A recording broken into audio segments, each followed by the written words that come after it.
Assalamualaikum warahmatullahi wabarakatuh. Kali ini kami dari kelompok 14 kelas ganjil akan memaparkan materi mengenai penggorengan corn chips atau keripik jagung. Makanan ringan. Makanan ringan atau dapat disebut dengan snack food selalu menjadi bagian penting dari kehidupan modern. Dengan penjualan makanan ringan pada tahun 2000 itu adalah lebih dari 19,37 miliar US dollar. Dan konsumsi makanan ringan per kapita adalah 10 kg. Pada kehidupan modern ini, terdapat perubahan gaya hidup masyarakat dan pola makan yang cenderung meningkatkan permintaan makanan ringan. Terdapat beberapa faktor yang dapat mendorong tren makanan ringan terbaru adalah ketersediaan camilan sehat seperti soy fortified bar, bau dan rasa makanan ringan yang lebih baik, bentuk yang lebih menarik konsumen, dan jenis makanan ringan yang lebih baik. Makanan ringan dapat diklasifikasikan menurut proses pembuatannya menjadi 3 kategori. Yang pertama adalah makanan ringan generasi pertama, yang kedua adalah makanan ringan generasi kedua, dan yang ketiga adalah makanan ringan generasi ketiga.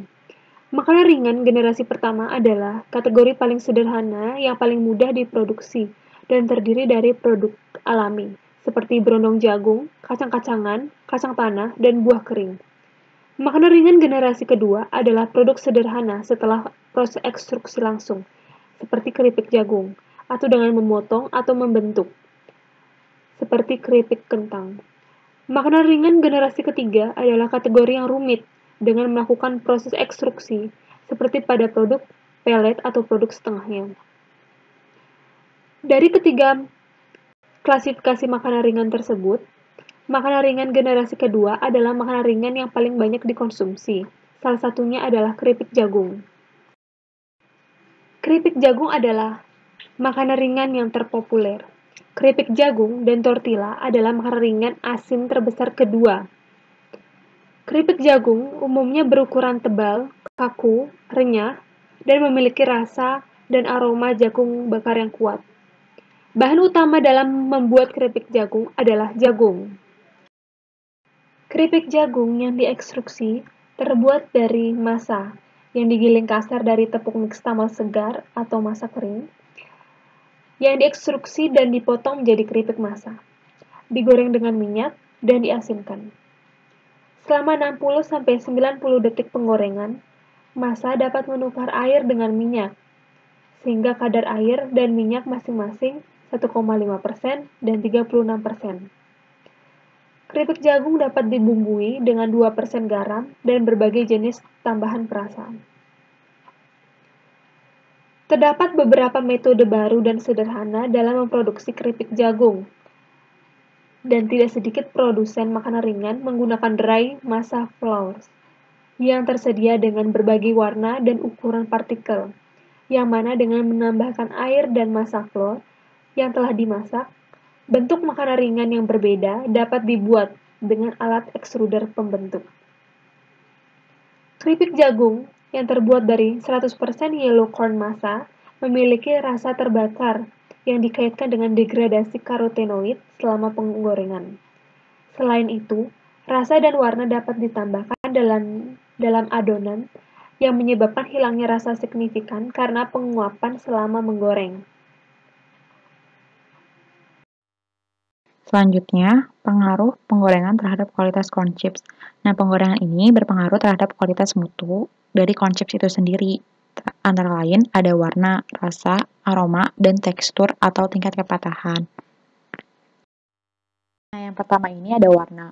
Warna merupakan salah satu faktor yang penting yang berpengaruh dalam keputusan konsumen untuk membeli suatu produk pangan. Pada penggorengan sendiri akan merubah kualitas bahan terhadap warna.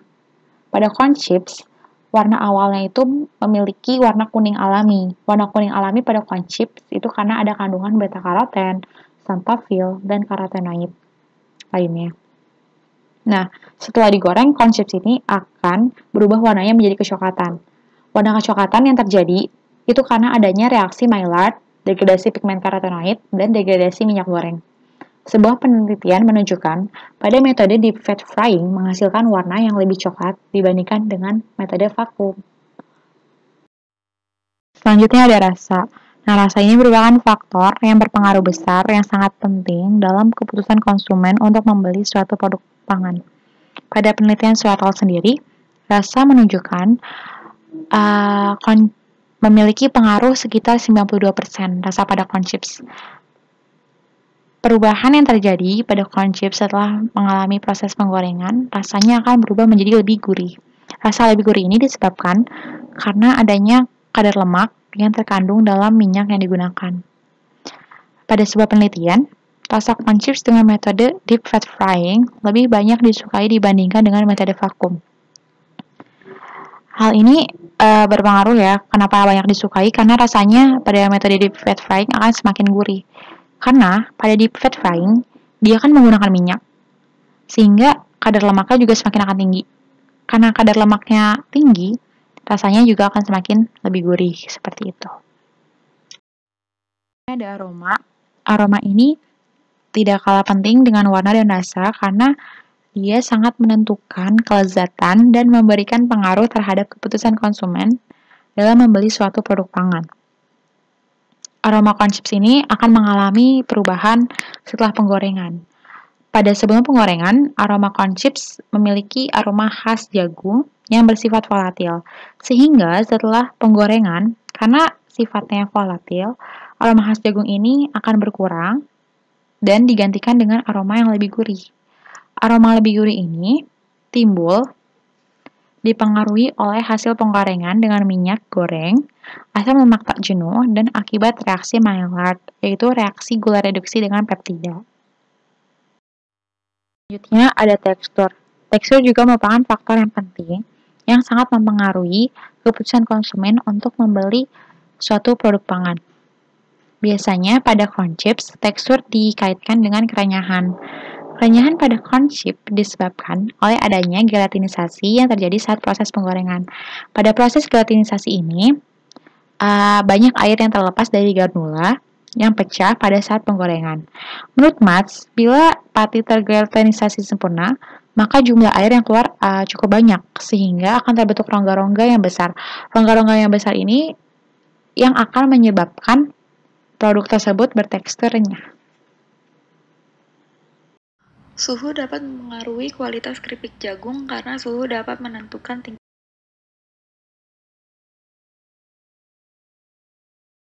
kegaringan atau crispiness dari keripik jagung yang digoreng. Ketika bahan makanan dipanaskan ke dalam minyak panas, suhu permukaan meningkat dengan cepat dan air dengan cepat pula menguap. Hal ini mengakibatkan permukaan bahan makanan cepat mengering dan membentuk kerak. Kerak ini sendiri berfungsi untuk mengurangi jumlah air yang berkurang selama proses penggorengan. Selain itu, suhu tinggi pada penggorengan juga dapat mengubah struktur dari zat yang bersifat labil, seperti protein, vitamin, antioksidan, dan beberapa molekul larut air, seperti asam askorbat. Suhu selama proses penggorengan juga mempengaruhi gelatinisasi pada keripik. Gelatinisasi pati menyebabkan berkurangnya molekuler di butiran pati sehingga mempengaruhi proses penyerapan air, peningkatan viskositas, dan pembengkakan atau pengembangan pada keripik. Pengaruh derajat gelatinisasi terhadap kadar kelembapan bahan dapat berkurang selama proses penggorengan. Laju penurunan kadar kelembapan saat menggoreng juga lebih lambat untuk sampel yang dikeringkan atau dibekukan. Selama proses penggorengan, kandungan air pada bahan yang dibekukan atau dikeringkan tidak dapat berpindah dan diuapkan. Selanjutnya, suhu juga mempengaruhi reaksi Maillard yang terjadi pada proses penggorengan. Reaksi Maillard akan dibahas di slide berikutnya. Reaksi Maillard adalah salah satu reaksi kimia terpenting yang terjadi selama proses penggorengan, karena reaksi Maillard dapat memodifikasi banyak parameter kualitas dalam produk akhir gorengan, seperti warna, rasa, nilai gizi, dan tingkat senyawa beracun seperti akrilamida. Reaksi Maillard merupakan reaksi antara gugus amino, contohnya asam amino, dan gugus karbonil, contohnya gula reduksi.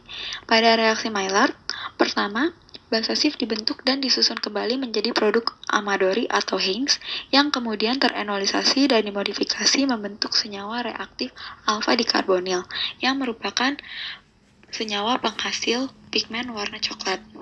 Senyawa ini dapat bereaksi dengan nukleofil tambahan seperti guanidin, amina, dan tiol, dan mengalami degradasi Strecker yang menghasilkan aldehida Strecker. Selain itu, produk akhir glikasi lanjutan diproduksi dalam serangkaian reaksi dan membentuk melanoidin dalam jumlah yang besar.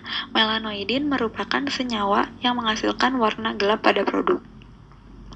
Selain itu, waktu jenis reaktan seperti gugus amino dan karbonil, konsentrasi, aktivitas air, dan pH juga merupakan faktor utama yang dapat memengaruhi reaksi Maillard. Kebanyakan reaktan, terutama gula produksi dan asam amino yang terlibat dalam reaksi Maillard, akan terakumulasi dalam vakuola. Tingkat pH yang rendah dalam bahan makanan juga akan menghambat pembentukan akrilamida dengan mengurangi jumlah nukleofilik asparagin dengan senyawa karbonil dan pembentukan basa Schiff. Sehingga penambahan berbagai jenis asam organik dapat mengurangi pembentukan akrilamida. Kesimpulan, pada penggorengan corn chips, terdapat perubahan kualitas mutu yang diamati antara lain warna, rasa, dan tekstur atau tingkat kepatahan corn chips. Warna kuning pada corn chips sebelum penggorengan ini berasal dari beta-karoten, xanthofil, dan karotenoid lainnya. Corn chips yang telah digoreng akan memiliki warna kuning yang lebih coklat atau kecoklatan. Perubahan warna selama penggorengan ini telah dikaitkan dengan penurunan kadar gula melalui pembentukan produk pencoklatan Maillard. Corn chips yang digoreng dengan menggunakan metode deep fat frying menghasilkan warna yang lebih coklat dibandingkan dengan corn chips yang digoreng dengan menggunakan metode continuous vacuum drying. Corn chips yang digoreng dengan menggunakan metode deep fat frying memiliki rasa yang lebih disukai dibandingkan dengan corn chips yang diolah dengan metode continuous vacuum frying. Aroma yang dimiliki corn chips sebelum penggorengan merupakan aroma khas jagung dan setelah mengalami proses penggorengan, corn chips cenderung memiliki aroma yang lebih gurih dan aroma khas jagung berkurang. Pada penggorengan corn chips dengan menggunakan metode deep fat frying memiliki gaya fraktur yang lebih kecil dibandingkan dengan corn chips yang digoreng dengan menggunakan metode continuous vacuum drying. Selain itu, terdapat pengaruh parameter penggorengan pada kualitas corn chips. Kandungan minyak pada bahan makanan setelah penggorengan sangat dipengaruhi oleh proses penyimpanan bahan makanan, suhu minyak goreng, waktu penggorengan, dan berdasarkan ukuran partikel tepung. Suhu tinggi pada penggorengan juga dapat mengubah struktur dari zat yang bersifat labil, seperti protein, vitamin, dan antioksidan. Beberapa molekul larut air, seperti asam askorbat juga dapat hilang selama proses penguapan. Suhu selama proses penggorengan juga dapat memengaruhi gelatinisasi pada keripik.